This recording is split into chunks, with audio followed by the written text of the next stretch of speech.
Hola a todos, ¿cómo están?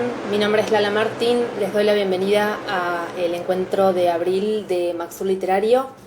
Vamos a estar charlando en un rato con Mariela Cuda.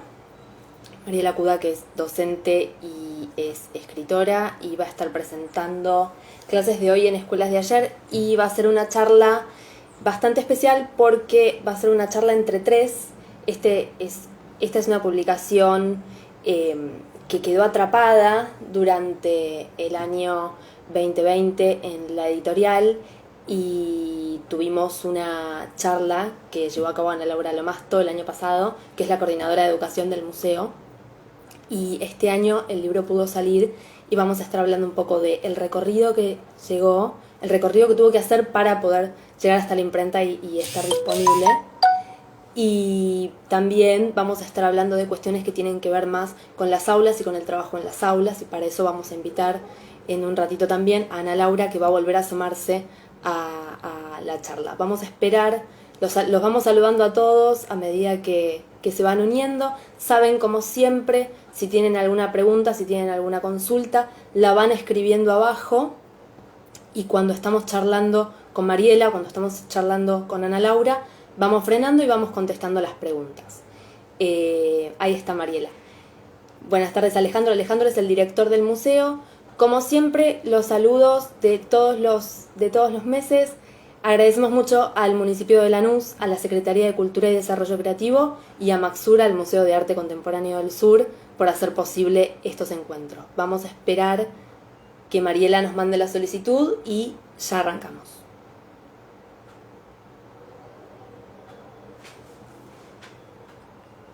A ver.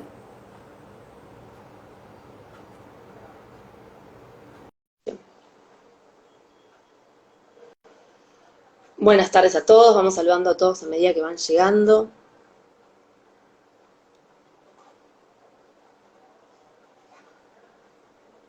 Este es el segundo encuentro del año que estamos haciendo de Maxur Literario. Como ya saben, es el último jueves de cada mes a las 6 de la tarde nos encontramos por este medio. Vamos a esperar que se una Mariela.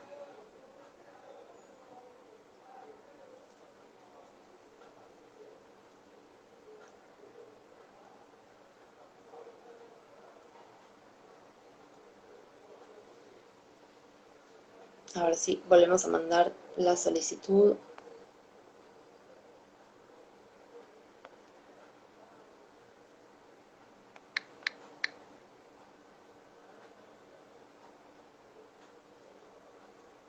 Ahí volvemos a mandar la solicitud. Ahí dice que no se puede unir. Bueno, a ver, vamos a intentarlo de nuevo. Saben cómo son estas cosas. Hay que tener paciencia.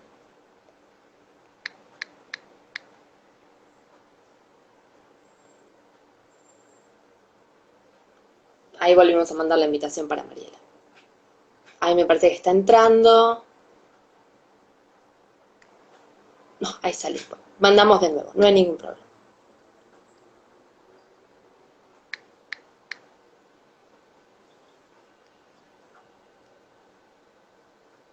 Hola Mariela, yo escuché algo recién, pero no sé.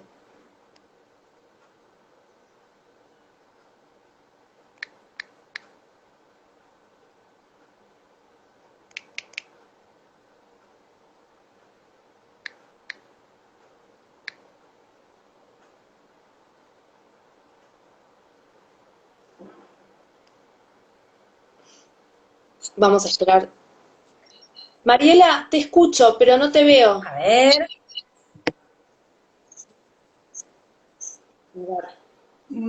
a ver, vamos a hacer cambios. La Espérame. tecnología. Ahí salió Mariela, vamos a volver a entrar.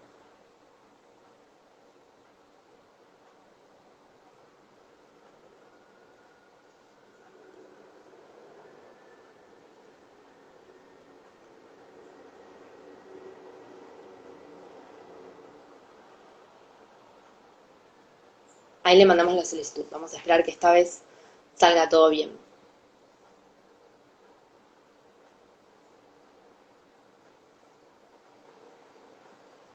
Ahí Ahí vamos. Ay, hola Mariela. ¡Ay, Ahí qué vamos, susto! ahí vamos, ahí vamos. ¿Cómo Cosas estás? que pasan. Hola, qué gusto. Igualmente. ¿Cómo estás, Mariela? Bien, bien, muy bien. Así un poquito desesperada hasta que pudimos conectar todo, pero ahora ya más relajada, dispuesta a Bueno, pero disfrutar y a charlar. son cosas que pasan, viste, con esto de la tecnología que por más de que uno lo tiene súper aceitado, puede pasar. Puede pasar y el día que la necesitas es cuando más falla. Sí, cosas que Exactamente. pasan. Bueno, Mariela, yo les contaba a la gente que se va sumando, que en un ratito va a estar acompañándonos también Ana Laura. Ana Laura hizo contigo la charla el año pasado sobre neurociencias, que fue, el año pasado había sido el primer acercamiento que tuvimos para presentar el libro, y bueno, ocurrió todo lo que ocurrió en el 2020 y el libro quedó atrapado en la imprenta. ¿Nos contás un poco, mientras esperamos a Ana Laura, cómo fue ese recorrido hasta que pudo finalmente salir? Bueno, como imagino que muchas cosas en el mundo quedó truncado previo a la pandemia, la idea, el libro lo escribí en 2019, ya me parece que hace un montón, terminé de escribirlo en diciembre con las últimas revisiones en enero y la idea era que saliera para marzo del año pasado y se presentara en la Feria del Libro junto con la gente de Gonum, que me habían acompañado también en la presentación del libro anterior para abril, ¿no? Para la Feria del Libro del año pasado. Y bueno, lo cierto es que pasó todo lo que sabemos, vino la pandemia, vino el confinamiento y el reacomodarnos de todos. Y la verdad es que después de ahí le fui haciendo, abandoné la idea del libro, como todos abandonamos un montón de proyectos durante meses, cada tanto hablaba con los chicos de la editorial, pero la editorial obviamente estaba cerrada, especialmente en los primeros meses. Y después le dimos, hacia el final, acercándome al final del año y viendo cómo proyectaba esta realidad, charlando con la gente de la editorial, me preguntaba qué hacer con ese libro que había sido pensado para una escuela prepandemia, ¿no? Para un libro que todavía no sabía de virtualidades. Entonces, bueno, ahí fue cuando, pensando, releyéndolo y también evaluando el sentido de publicar un libro que hablara de, que estaba destinado o pensado para cambiar una escuela que ya no es, ¿sí? Y que, como dice en el libro, quiere volver a ser o empezar a ser lo que nuestra sociedad necesita. Entonces fue una ojeada nuevamente para ver qué tan vigente estaba ese libro. Y ahí la verdad es que sentí que en realidad lo que había visto, lo que habíamos visto respecto de aquella escuela, se mantenía latente, habían cambiado algunas formas, pero la esencia no. Entonces ahí fue cuando se nos ocurrió repensar el prólogo, ¿no? En realidad, como dice el prólogo, es un libro pensado en la prepandemia, pero que viene, a mi entender, bastante acertado para la escuela de la pospandemia, ¿no? Como para seguir pensando en la escuela. Sí. A mí me encantó que hayas agregado un prólogo de la edición, que estaba, dejaste el prólogo original, que iba a ser publicado si hubiese recorrido el camino original del libro, y además sumaste este, y yo te quería preguntar, ¿en qué momento te diste cuenta que iba a necesitar algún tipo de agregado o de modificación? ¿En qué momento te diste cuenta que no iba lo mismo? Bueno, esto debo decir que también fueron las palabras de Sole Gómez, que debe andar por ahí, una de las editoras de la editorial. Charlábamos respecto de, imaginábamos un libro que pudiera leerse dentro de 3 años, también por docentes, ¿no? ¿Y cuál iba a ser la mirada del docente cuando dentro de 3 años leyera un libro de pedagogía, didáctica, educación, sociohistoria de la educación, un libro que mezcla un poco todos los rubros en uno? ¿Y qué esperaría un docente dentro de 4 años, ¿no? Y lo primero que dijimos es, ojalá, en la visión de octubre, te cuento esto, en octubre dijimos, bueno, ojalá que la pandemia haya pasado y sea un recuerdo vago, ¿no? Imaginamos la posibilidad de que, bueno, de que cuando nos digan la pandemia, como que no tuviera demasiado sentido un libro destinado a la pospandemia. Y a medida que fueron pasando los meses, fuimos cayendo en la cuenta, en lo personal fui cayendo en la cuenta cada vez más, de esta certeza que creo hoy todos tenemos, que es que esta pandemia no va a quedar nunca en el olvido. Podrá pasar, seguramente va a pasar, pero la certeza de que el 2020 y el 2021 estuvo marcado por un hecho significativo, me dio a mí la convicción de decir, bueno, ese prólogo pensado en su origen debe mantenerse, pero requiere una nueva mirada, una mirada acorde a lo que está pasando, ¿no?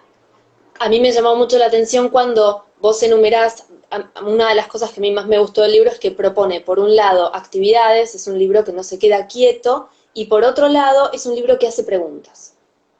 Y vos decís que muchas de las preguntas que había antes de la pandemia tienen un eco también después de la pandemia, que no ha cambiado demasiado la pregunta, que hay ecos entre una y otra. Pero ¿te parece si le invitamos a Ana Laura? ¿Cómo no? Dale, para que le vamos a mandar una solicitud, que Ana Laura nos está esperando en la cuenta del museo, así ya, ahora de nuevo esperar la tecnología. No hay problema, no hay problema. Ahí viene Ana Laura. Les recordamos a... Hola, Hola Ana Laura. hola. ¿Cómo estás, Mariela? ¿Cómo Hola, estás? Lala. Hola. Muy bien. Yo todavía no la veo, Ana Laura. ¿Vos la ves, Mariela? Yo, al lado mío está. Sí, Ah, sí, a mí Sí, se me está cargando todavía. La escucho, pero no la veo. pero está. Ya va a aparecer. Vamos a recordar esperamos. a todos y a todas que la charla que tuvieron ustedes dos el año pasado está disponible en el IGTV del museo, así que la pueden ver en cualquier momento. Sigo sin ver a Ana ¿Me Laura. ves ya? No, Sí, no te ¿No? ¿verdad? veo. No te veo, Ana, pero te escucho, así que habla tranquila porque te escucho. Y acá Ahí dicen dice que la la veo bien. que sí se ve. Ahí está, que lo están Ahí viendo. dicen que se ve. Claramente es algo de mi conexión. Así que mientras te escuchemos, vamos para adelante, Ana Laura. Dale. Bueno, llegué a escuchar lo último que vos decías, Lala, que es esta idea de que este libro tiene estas propuestas de actividades. Propuestas de actividades que, así como son preguntas, también tiene viñetas y tiene dibujo y estas diferentes maneras de preguntarnos cosas. Em, La primera, que yo la anoté, que es la primera que aparece, propone una observación activa, ¿no? Esto de que el docente se piense primero como participante del aula y después que empiece a reponer en aquello que sucede o en la dinámica que está sucediendo dentro del aula. Me preguntaba si podemos pensarlo desde el hoy, ¿no? Esto de esta observación activa a ese grupo del que estamos participando como docentes. Sí, porque de hecho una de las miradas que propone el libro tiene que ver con mirar más allá de lo evidente. Muchas veces nos pasa a los docentes que en la cotidianeidad, y me imagino que pasan todos los trabajos, pero en un trabajo tan continuo y emergente como es la docencia, el docente todos los días va a clases y hay cosas que ya tenemos naturalizadas por las características del sistema, las características de la organización general. Entonces la propuesta tiene que ver con eso, con empezar a ver de nuevo. ¿Se Y escucha bien? reponer también en todo lo que tiene que ver con qué genera o dónde se genera determinada emoción. Es muy llamativo porque piensan en las emociones del niño o del alumno en el contexto de clase y las emociones que eso le genera a ese docente, ¿no? Como ese intercambio. Sí, y es también llamativo que sea llamativo, porque en un vínculo, ¿qué lugar? Por eso la idea, mira, paradójicamente, les cuento a las dos y a los que están participando, paradójicamente, ¿ustedes escuchan bien? ¿Les parece que baje el volumen del centro? Yo te escucho bien. Yo sigo sin ver a Ana Ah, Laura, pero por lo menos la perfecto, escucho. perfecto. Estoy acá, estoy A acá. Ana Laura tengo el radio. Bien, bien. Decía, eh, el libro lo pensé, arrancó desde el título, al revés que los libros anteriores, arrancó desde el título. Entonces tenía que ver con pensar una invitación a los docentes a pensar, a mis colegas que queremos cambiar muchas cosas de la escuela sobre la escuela que tenemos, porque lo cierto es que muchas veces las propuestas que leemos tienen que ver con propuestas ideales que en la realidad de nuestras aulas no son demasiado viables, ¿no? Y entre estas cosas tiene que ver, por ejemplo, con lo que decía recién Ana, ¿no? De empezar a enfocar un poco más en las emociones en una escuela que históricamente privilegió la razón. Y una escuela que privilegió la razón a través de las selecciones curriculares, a través de los tipos de evaluaciones, a través de los tiempos y los espacios destinados al desarrollo del aspecto racional de las personas. Hoy sabemos que para aprender hacen falta diversos caminos y hacen falta diversos ingresos de información. Sabemos también que las emociones son un canal, una vía para recibir información del entorno fundamental. Pero la escuela sigue priorizando el valor de la razón. Entonces, desde este lugar, que las propuestas, las actividades, se proponen sabiendo qué hay en la escuela, ¿no? Es una invitación a decir, bueno, esto es lo que tenés. ¿Qué podemos hacer en esa realidad que existe para empezar a hacer lo que nos están contando los nuevos paradigmas que es bueno para el aprendizaje? Ese es un poco el motivo de invitar a las emociones. Vos hablabas también en uno de los apartados del libro que me quedó muy fijo un título que vos usás, que para aprender hay que moverse, y hablabas un poco también en relación a esto con lo que se veía que estaba bien, que era el alumno quieto, el alumno que no hace ruido. No, y ahí también se cuestiona qué significaba para la escuela de antes aprender y qué entendemos hoy por aprender, ¿no? Como que la noción de aprendizaje, el concepto del cual partimos de aprendizaje también se modificó. Sí, es que lo que ocurre es que los docentes lo sabemos. Todos los docentes sabemos que la concepción del aprendizaje cambió, que hoy le enseñamos a un alumno que ya no es tan alumno, como dice el libro, que la información llega a todos. No obstante, eso que subyace en la escuela no condice con muchas de los conocimientos que hoy tenemos los docentes. Y uno de esos conocimientos tiene que ver con este ejemplo que daban ustedes, ¿no? Desde la neurociencia todos sabemos que los neurocientíficos nos vienen contando la importancia que tiene el movimiento para lograr el aprendizaje. Hablamos del factor neurotrófico derivado del cerebro, hablamos de las endorfinas, todos sabemos todo lo que necesita el cerebro para aprender y que para ello hace falta movimiento. Pero lo cierto es que llegamos a las aulas, y en las aulas hay bancos que hay que respetar, todavía sigue siendo mal visto moverse, que una de las cosas que se sostiene es todavía el movimiento puede ser incluso señal de falta de respeto. Entonces, el docente se tiene que mover en esas aguas que aún hoy son contrarias. Por eso la escuela requiere un cambio. Y lo cierto es que el sistema todavía no cambió. Y al parecer el mundo está demasiado complejo, está demasiado movilizado como para que llegue rápido el cambio estructural a las instituciones. Entonces, de alguna manera, el libro lo que propone es sortear estas cuestiones, de alguna manera hackear el sistema escolar para ir incorporando estos cambios en la realidad concreta. Justamente ahí nos pasaba un comentario que decía que lo que no cambiaba era el sistema.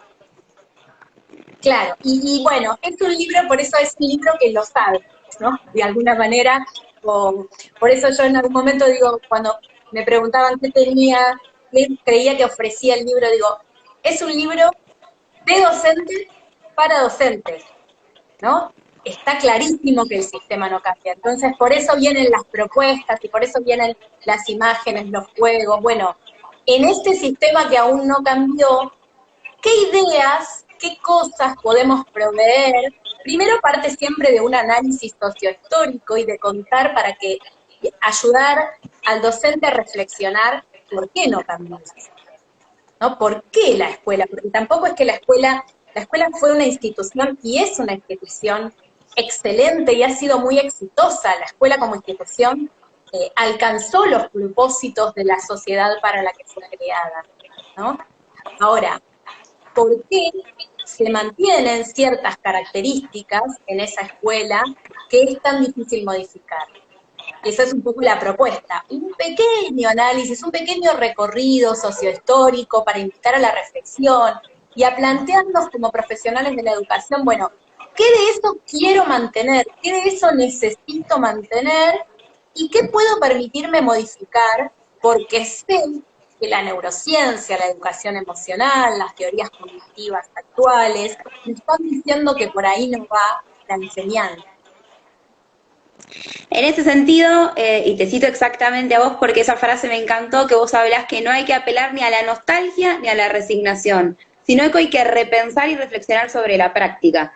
Y yo pensaba en el concepto de las buenas prácticas, de esto de poder ir contando qué es aquello y cómo se puede sistematizar aquello que sale bien.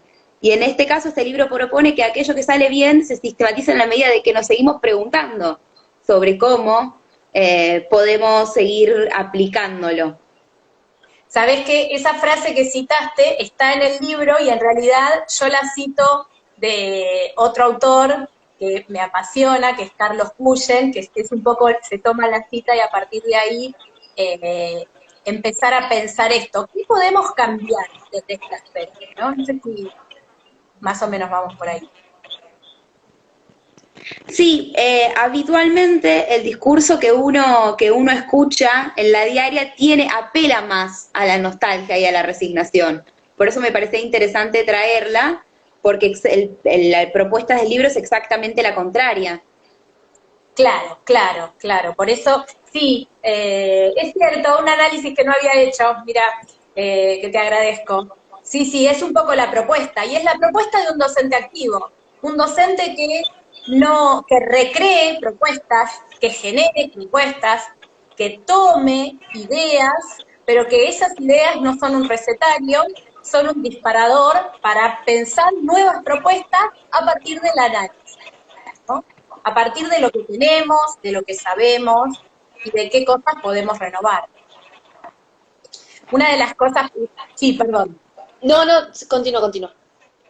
No, hablaba, otra de las cosas que de alguna manera responde a este ideal, por un lado el movimiento, hablábamos de siempre una escuela de la quietud, y otra cuestión que fue enmarcada en la escuela histórica tiene que ver, por ejemplo, con el individualismo, ¿no? Nosotros todas las corrientes cognitivas actuales, la neurociencia, han dado cuenta clara de que el aprendizaje es un fenómeno por naturaleza social, que para aprender necesitamos al otro y que el aprendizaje enraiza en el encuentro, ¿no? Aprendemos especialmente copiándonos, copiando al otro.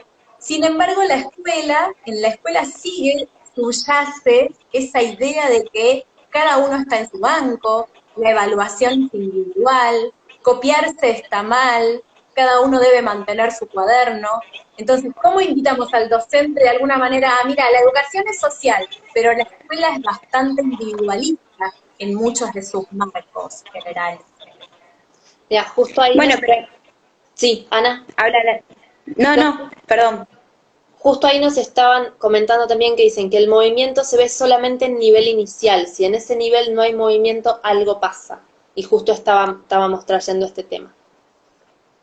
Sí, yo creo que todas estas cualidades que se propone cambiar se van volviendo cada vez más evidentes. La necesidad de cambio para mí se hace cada vez más evidente a medida que avanzamos, ¿no? De alguna manera inicial, no es casual esto, inicial es el modelo escolar más nuevo en la historia argentina y también en la historia mundial. Y por otro lado, la finalidad con la que se construyó, con la que se gestó en la Argentina la escuela primaria, y la finalidad con la que se gestó la escuela secundaria, de alguna manera demuestra la causa por la cual especialmente el nivel secundario esté tan lejos, o la estructura del nivel secundario esté tan lejos de lo que podría beneficiar realmente los aprendizajes profundos. Es cierto, comparto, no sé quién lo contaba, pero comparto, me parece que el nivel inicial es el que más supo amoldarse a esto. Yo lo que traía a colación era la idea que vos planteás de el aprendizaje cooperativo, de cómo funciona el aprendizaje cooperativo.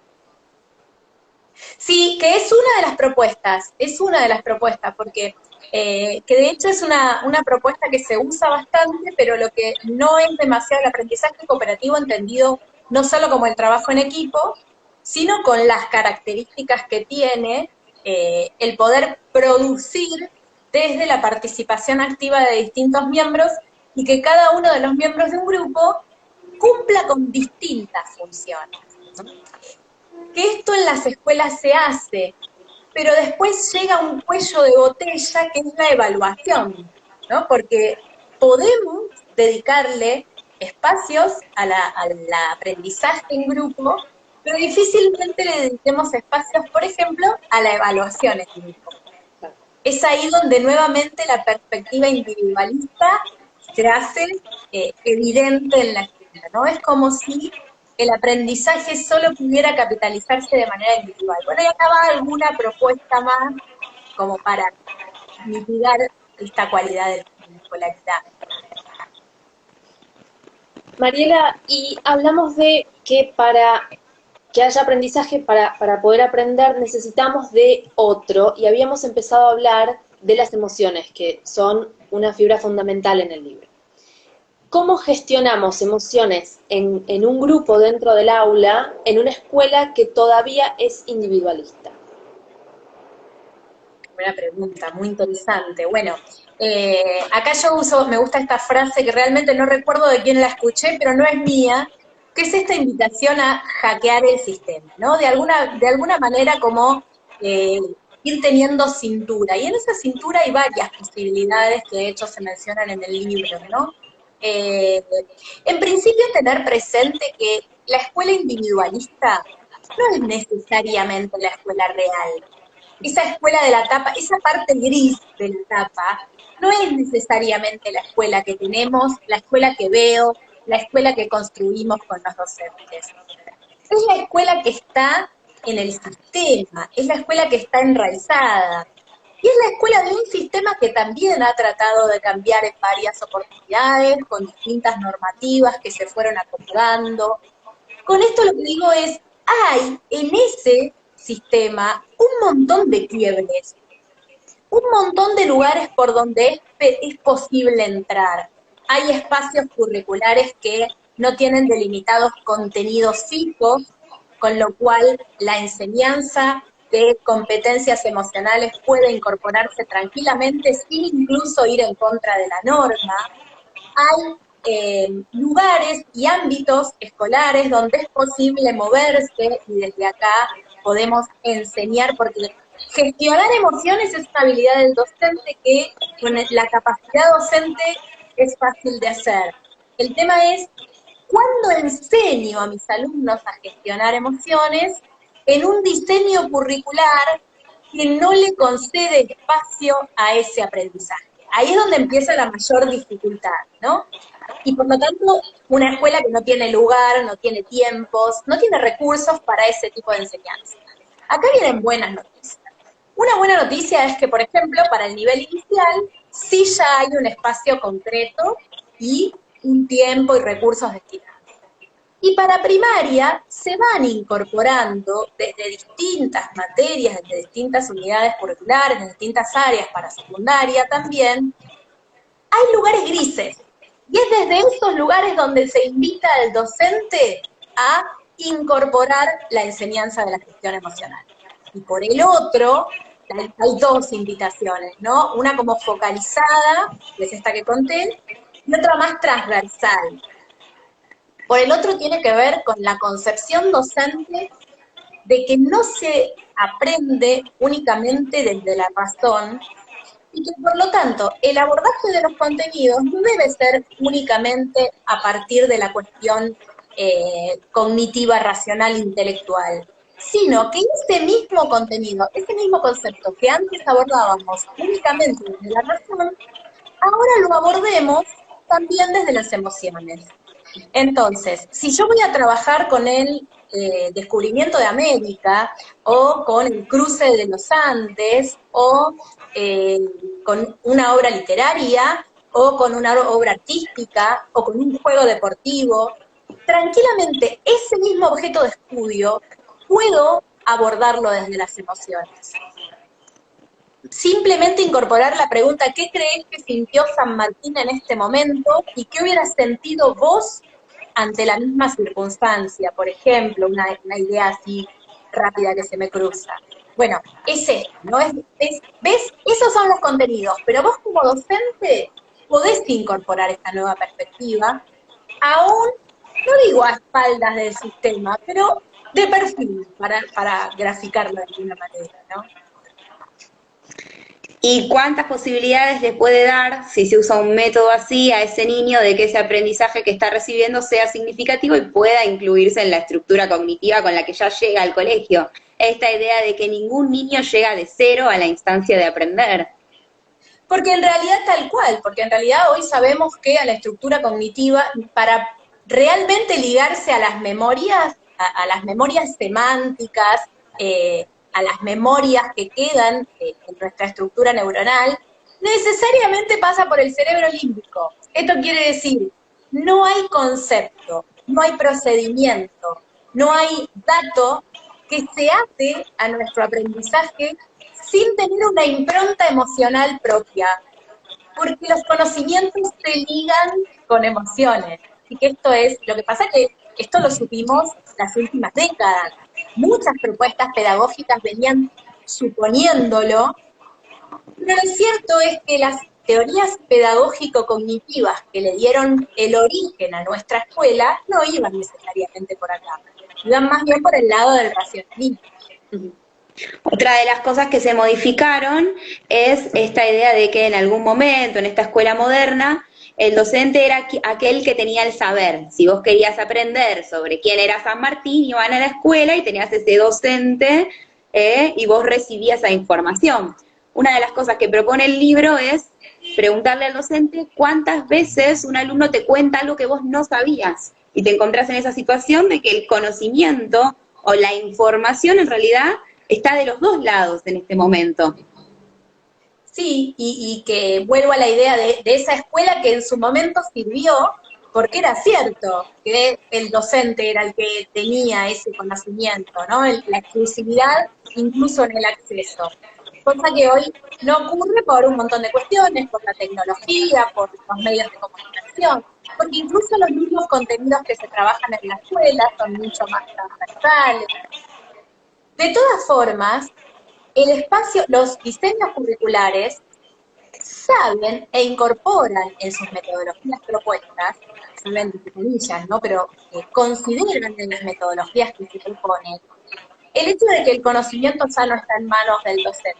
Esto pasa incluso décadas ya. No es cierto que en los lineamientos curriculares hay conceptos, hay certeza de que el conocimiento no está solo del lado del docente. Pero hay algo que también es muy fuerte, que es la biografía escolar, ¿no? En los docentes suele ser, uno repite, cuando ponemos el piloto automático, repetimos la forma a veces en que aprendimos. Bien, esto es un poco lo que propone también, una sacudida a esto que hacemos en piloto automático para reversionar nuestras clases desde esta idea, desde la idea de que el aprendizaje se construye. ¿Cómo repercute en el docente este cambio de paradigma de que ya no es el foco de todo conocimiento y que muchas veces, como bien decía Ana Laura y como bien está en el libro, muchas veces son los alumnos los que te dan datos que quizás vos desconocías en ese momento? Bueno, acá me cuesta mucho generalizar. La verdad es que esto va a depender de un montón de las personalidades, del paradigma en el que está parado cada docente, de la concepción, ¿no? Siempre es más fácil transmitir conocimiento cuando el conocimiento va en una sola dirección. Pero también es cierto que los docentes están buscando nuevos caminos y muchos docentes están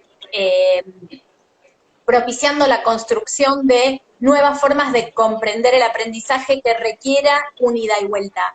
Así que ¿Cómo responden los docentes? No me animo a dar una respuesta única, ¿no? En general, el docente que está buscando nuevos recursos es aquel que celebra este cambio.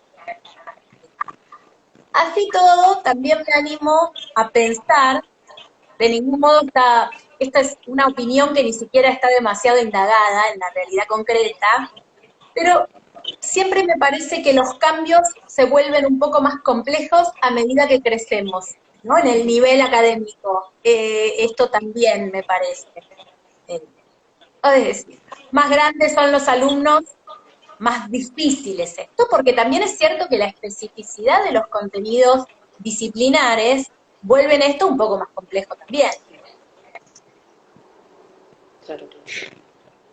Y en esta instancia, ¿no? Cuando se habilita esto de no hay un único locutor o un único emisor de conocimiento, sino que el conocimiento o la información está en ambos campos, me pregunto si tal vez la tarea del docente no tendría que ver con poder comprender aquella información que ya tenemos y cómo esto se relaciona con la instancia de evaluación que habitualmente sigue siendo poder reponer el conocimiento o la información de manera textual o literal.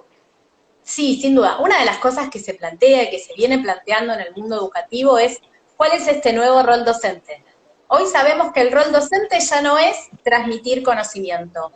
El rol docente tiene que ver, vos usaste la palabra comprender, y me parece que es una palabra que viene justo, tiene que ver con que esa información pueda ser comprendida.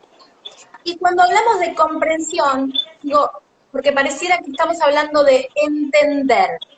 No se trata simplemente de que la información se entienda semánticamente, que yo sepa el sentido que tiene un dato o un concepto. Ahora se trata de que ese sentido pueda ser tomado por cada uno de los aprendices, que aprenden de manera singular y activa.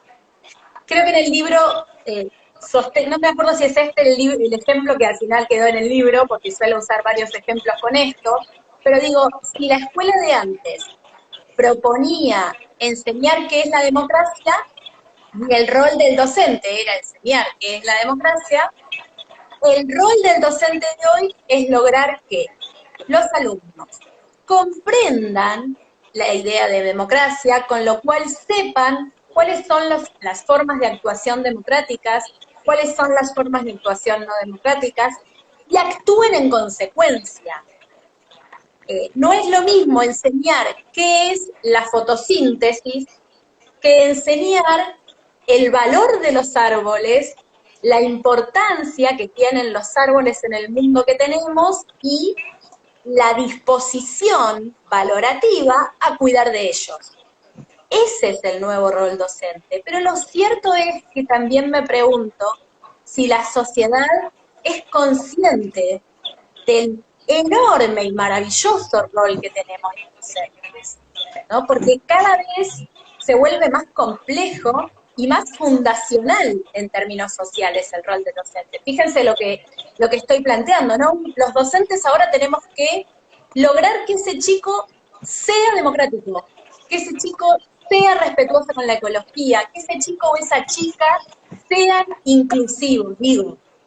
Es mucho. Entonces yo siempre arranco por decirle a los docentes, primero reconocer que sos súper valioso y que lográs un montón, ¿no? Que eso también es un peso. Y hay que reformular muchas cuestiones, ¿no? Y sociales también respecto a esto. Era más fácil enseñar qué es la fotosíntesis que enseñar a valorar los árboles. A esto voy, con este nuevo formato. Y ahí, como la última parte de la pregunta era cómo repensamos la evaluación o la instancia de evaluación cuando estamos enseñando de manera distinta. Bueno, y ahí es donde este gris y esta línea que hay entre el gris y los colores se vuelve un poco más marcada, por ejemplo, creo yo, ¿no? La instancia de evaluación, como decía antes, se vuelve acá también un cuello de botella, porque quizás enseño desde la comprensión o para y por la comprensión, pero después muchas evaluaciones requieren para la acreditación otro tipo de saberes. Eso también se está modificando, pero aún quedan instancias de evaluación. Instancias de evaluación que a veces son externas a la escolaridad misma, ya sea por evaluadores externos que evalúan, vienen y evalúan nuestra escuela, o por ejemplo por exámenes académicos de ingresos universitarios, para mirar, digo, eso es una complejidad, esa es una verdadera complejidad.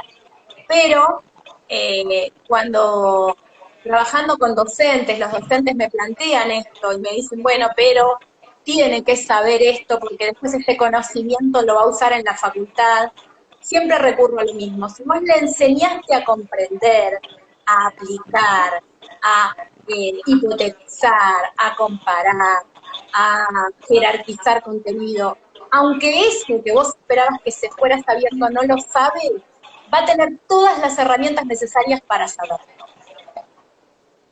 ¿No? Es el famoso aprender a aprender del que tanto se habla. Mariela, vamos, no sé qué te parece, Ana Laura, dejar el último ratito para hablar un poco, planteábamos en la charla que ustedes tuvieron el año pasado, en repensar un poco la enseñanza en los términos de las neurociencias. Y en el libro vos hablas específicamente de neurodidáctica y de neuropedagogía. ¿Les parece dejar este último rato para poder hablar de estos dos conceptos? Sí, cómo no. Sí. Bueno, estas dos palabras, como se dice en el libro, son palabras que incluso están en construcción. La mirada epistemológica, el valor y el lugar epistemológico de la neuroeducación, especialmente en nuestro país, creo, todavía se está construyendo, ¿no? El espacio de la neuroeducación todavía se está construyendo. A mí me parece que ya no hay forma de sortear esto. Este es un saber que está y que sería un sinsentido no capitalizarlo, ¿no? Pero hay un gran trabajo, porque muchas veces se confunde. La neurociencia viene a proveernos información respecto de cómo conocemos. Una información valiosísima, cómo conocen nuestros alumnos. Pero no perdamos de vista, porque a veces uno suele escuchar neurocientíficos diciendo cómo enseñar. Y acá hay que tener un gran cuidado, porque una cosa es cómo enseñar y otra cosa es qué propuestas pedagógicas y qué propuestas didácticas puedo hacer yo en la escuela que tenemos. Entonces es ahí donde aparece nuestro rol docente. La didáctica es la ciencia que se encarga de alguna manera, en palabras simples, que tiene por objeto la enseñanza.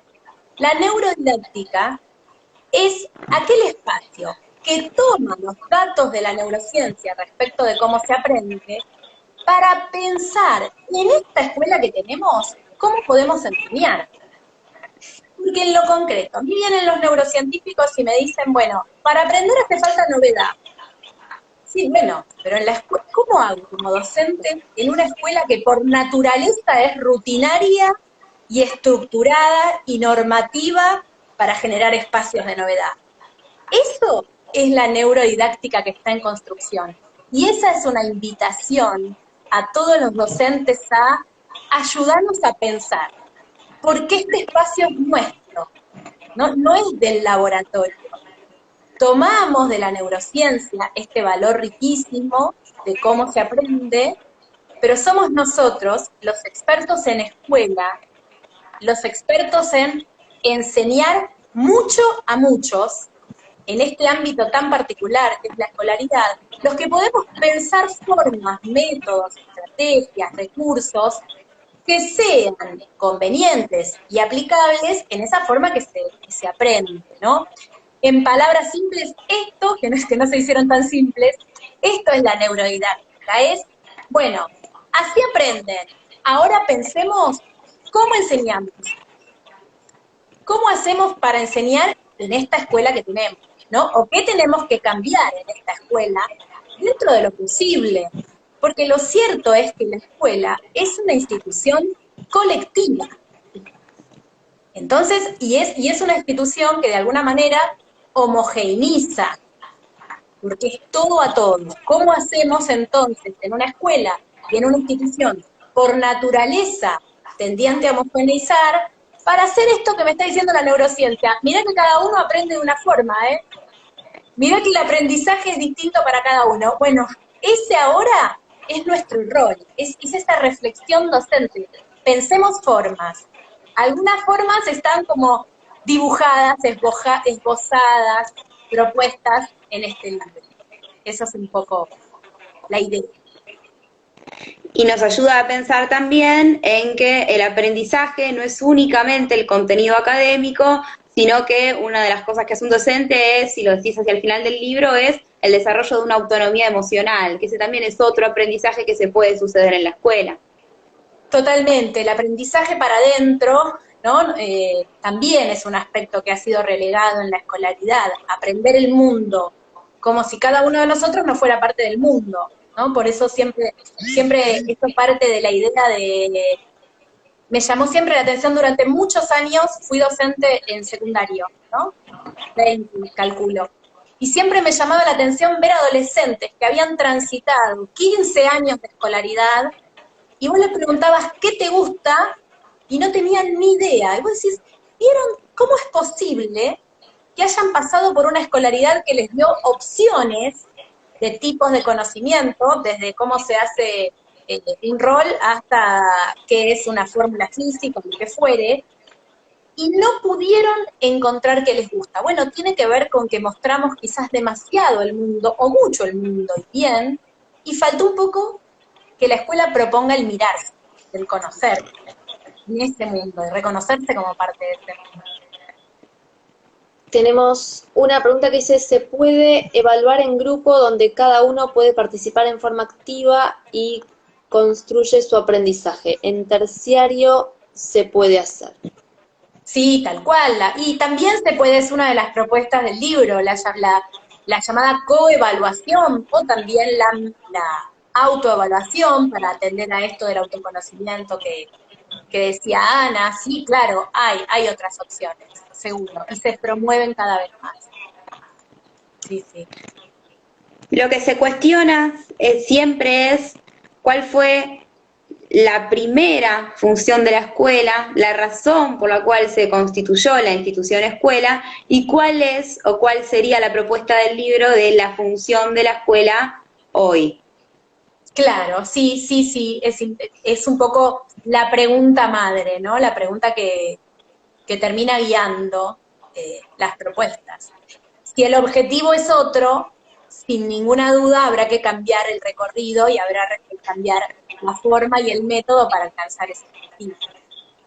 El objetivo es otro, las herramientas que tenemos son otras, pero el espacio físico, el ambiente o el sistema en el que los manejamos es muy parecido a aquella institución moderna que se aleja bastante de la realidad. Entonces ahí es cuando se genera el problema o esa diferencia. Sí, por eso, y fíjate, esta es una de las cuestiones que pensábamos cuando hablábamos del primer prólogo o el segundo prólogo. ¿Qué va a pasar ahora con esta escuela post-pandemia? Porque las herramientas cambiaron mucho más, ¿no? Habrá que ver qué pasa cuando todo esto pase, pero que igual también somos nosotros, los partícipes de esta escuela, los que tenemos que cambiar, fuertemente acostumbrados a ese viejo sistema.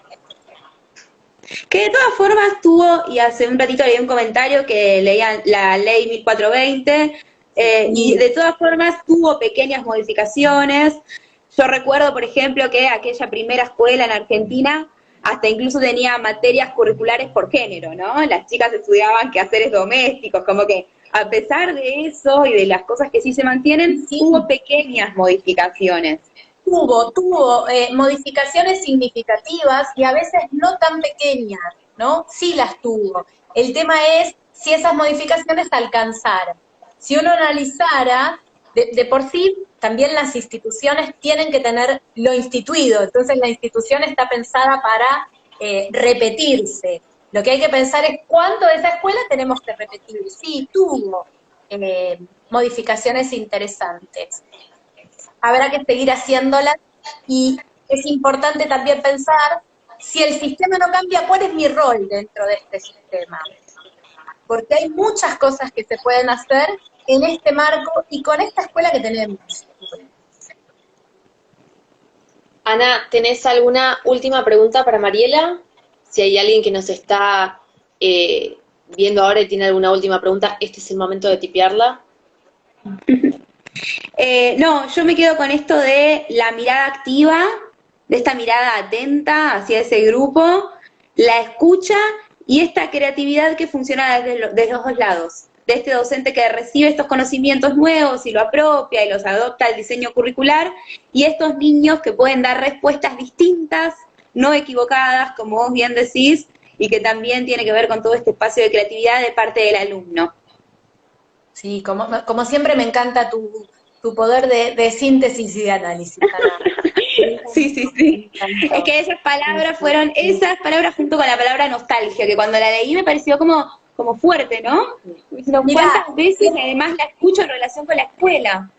Mira, les voy a contar, la parte para mí más difícil de los libros es esta, que es la parte de atrás, donde vos tenés que contar en pocas palabras, en 100 palabras, de qué habla el libro. Si alguna vez escribo otro libro, te voy a pedir a vos ayuda, porque lo que dijiste me encantó como corolario, sin duda. Bueno, acepto la invitación. Ana Laura es una... Por mi parte, un gusto. Y además, la charla anterior, que nos habíamos centrado más en neurociencias, en arte y en museo, no habíamos podido indagar con emociones, así que era una cuenta pendiente que está bueno haberla resuelto hoy, las tres juntas. Lo mismo digo, chicas, un placer enorme. La verdad es que fue una charla que pasó enseguida. Volando. Y les agradezco este espacio desde la NUC Cultura, desde el municipio, desde el MACSUR, para presentar el libro y hablar un poco de educación. Mariela, contanos, ¿dónde te podemos seguir en las redes y cómo conseguimos el libro?